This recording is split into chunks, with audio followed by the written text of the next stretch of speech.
Okay, so as you're watching this, I want you to think of a few questions I've got about dreams in general, which we will discuss a little bit in class this week. So what we'll probably talk about are the following. Do you remember what you dreamt last night? And if so, what was it? What's the weirdest or what's the coolest dream that you've ever had? Have you ever dreamt of flying? Have you ever dreamt that you were an astronaut flying through space? What's the weirdest or what's the coolest dream that you've ever had? Can you lucid dream? We'll talk a little bit in this class about what lucid dreaming is. Basically, lucid dreaming is where you realize that you're in a dream and you can start to control it. So that's what lucid dreaming is. Do you ever have reoccurring dreams? So things that you dream about consistently, the same dream that's sort of on replay. And last, I guess, is why do you think we dream in the first place? Now you're going to learn about some of these theories about why we dream, and I want you to think about which one you think makes most sense to you. So why do you think we dream? Okay, so here's some interesting facts about dreams in general. When you dream early in the night, we've talked about the REM cycle that takes about 90 minutes to get into your first dream, and it's a short dream. Those early night dreams, right after you fall asleep, are generally about daily events that we've gone through. So if you went to soccer practice that day, you might have a dream about soccer practice, right? So the idea is that early dreams are sort of based on real life events.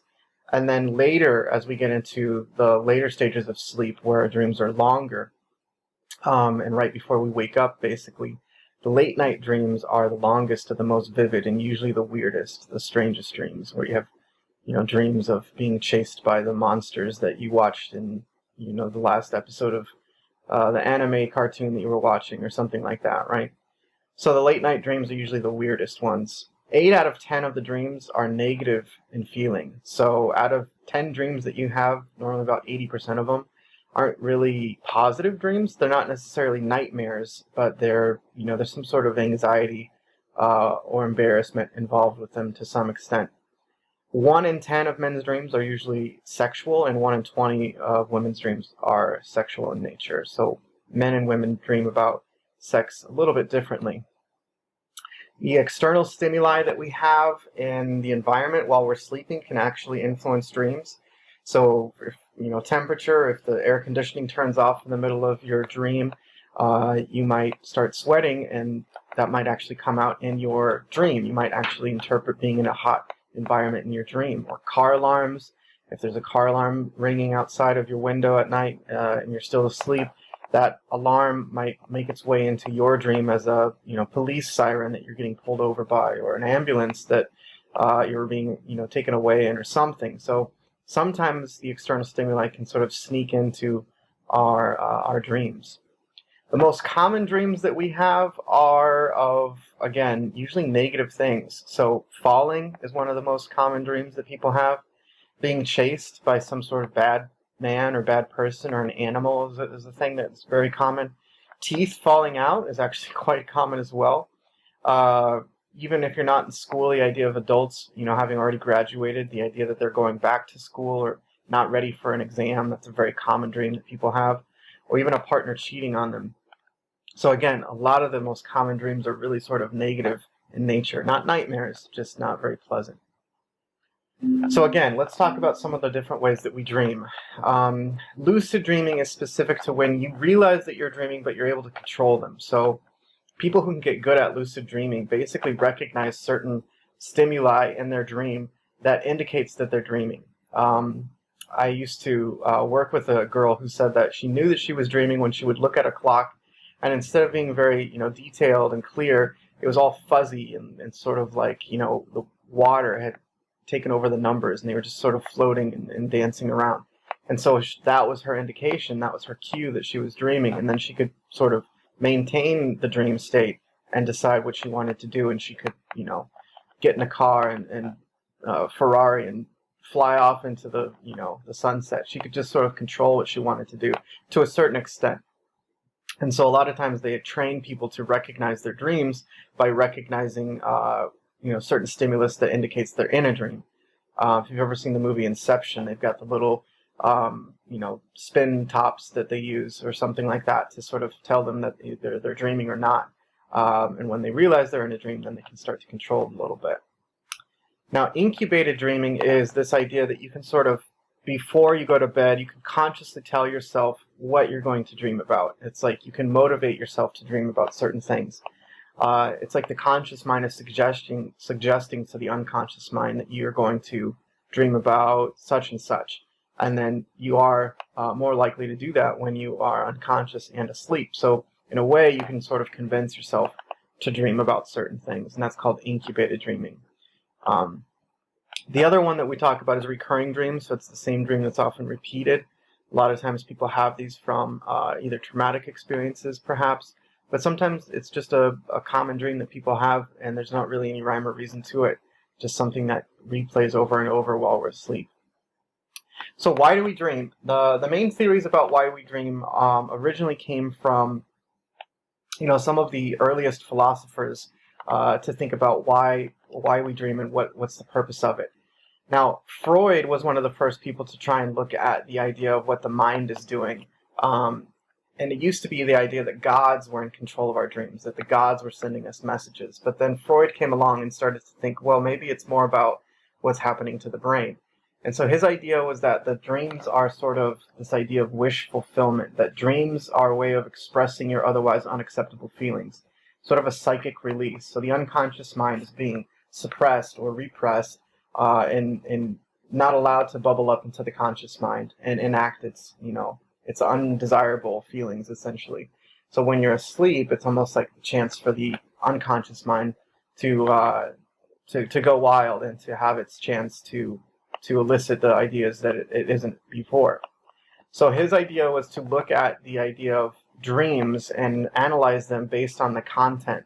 And based on the content, he could sort of understand what your unconscious mind was dealing with and the conflicts that might arise in your conscious mind.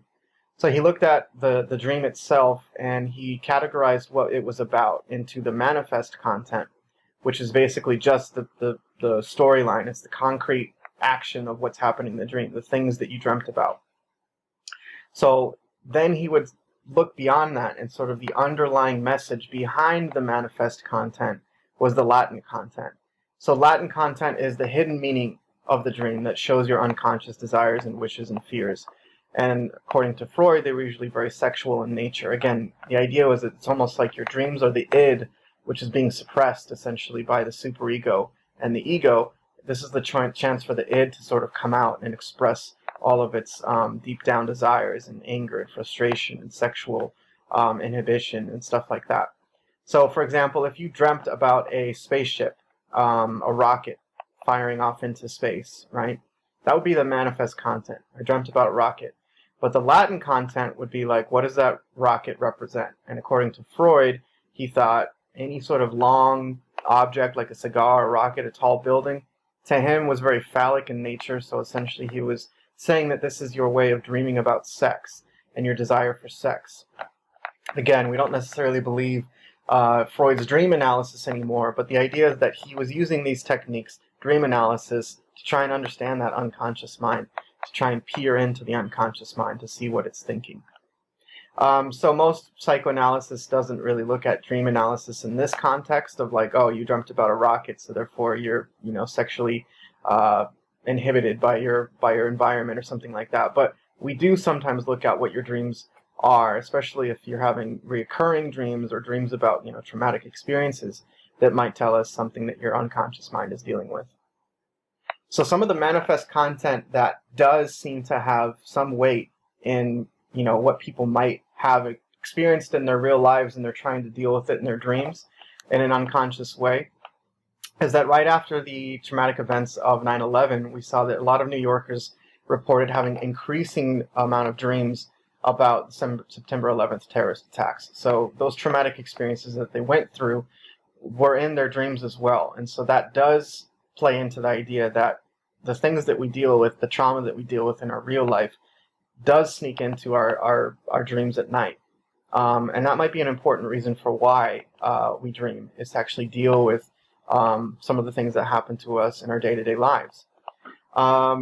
Another one is that people who play video games before they're going to bed, they've done experiments on this to see if people who play video games before they go to bed, if they are more likely to dream about playing that video game while they're asleep and dreaming. And the answer is yes. And they've actually even seen this in people who have memory problems. So they might not even remember playing the video game, yet if you wake them up in REM sleep and they're able to, quickly tell you before they forget, they report playing a certain element of a video game. And that's the point, is that that video game is sort of appearing in the dream. The other stuff is that, depending on your environment, your culture, you're more likely to dream about certain things. So if you grow up in an environment that's, very urban versus very rural, for example, people who still live in hunter-gatherer societies of the Amazon dream more about animals than people who do in urban settings like Japanese or something like that, living in a big city sprawl of Tokyo. So again, the day-to-day context that we live in is represented in our dreams as well. Even musicians are more likely to dream about music than non-musicians. So again, this idea of what you do during your day does appear in the dream itself, the manifest content at least. Now, what does that mean? Freud would say, oh, this means all these different things, but just from the manifest content, things that you have experienced do show up in your dreams. But that doesn't explain everything, because sometimes we don't have dreams about things that we've experienced, or at least we don't think we've experienced it. So the second dream theory is that, sort of along the lines of the manifest content, is the idea of information processing. So the idea of a dream with this theory is that the dreams help us rehearse and help us practice the day's events, and so therefore they consolidate those memories by sort of strengthening that pathway. The neurons make that connection during the day when you've done something, or you're trying to remember something, and at night, it's almost like those pathways are just reinforced through the dream. It's almost like you're rehearsing that thing that you did, or that memory that you made. Now, one of the important things is that not just about rehearsing and practicing the day's events, but also deciding which pathways are not important.